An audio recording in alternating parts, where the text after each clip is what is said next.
Tu es soi-disant trader alors que tu ne sais pas c'est quoi le rapport NFP. C'est pas grave. Dans cette vidéo, mon ami, je vais t'expliquer en 1 minute c'est quoi le rapport NFP. Le rapport NFP, mon ami, c'est ce rapport-là qui est publié chaque premier vendredi du mois, comme aujourd'hui, qui fait état de lieu de la situation réelle du marché de l'emploi américain. Il est constitué de 3 données extrêmement importantes. Nombre d'emplois qui ont été créés par le secteur privé au courant du mois, le taux de chômage et le niveau des salaires.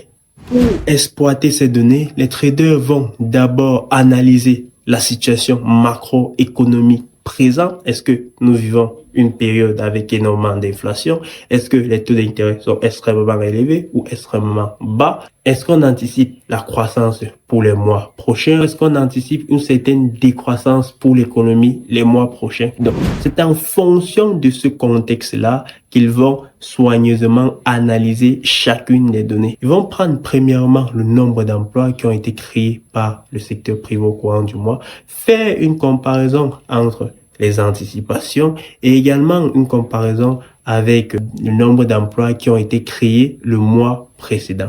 Ils vont également prendre le taux de chômage, faire une comparaison entre les anticipations et faire également une comparaison entre les données qui ont été publiées le mois précédent. Ils vont enfin prendre également les niveaux de salaire, faire une comparaison avec les anticipations et également faire une comparaison avec les données qui ont été publiées le mois précédent.